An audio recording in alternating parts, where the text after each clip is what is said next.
How to redeem lifestyle gift vouchers.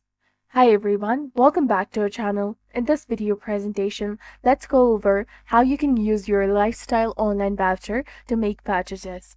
First of all, you have to go to the lifestyle website at www.lifestylestores.com and choose the items you want to buy.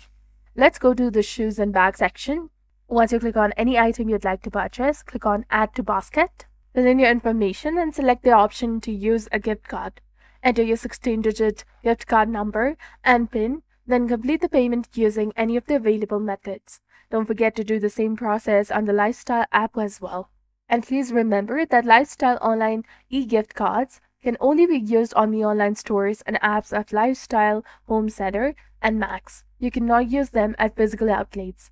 So also remember that you can only use a maximum of 10 gift cards per transaction, and there are no refunds or credit notes for any unused amount on the gift card.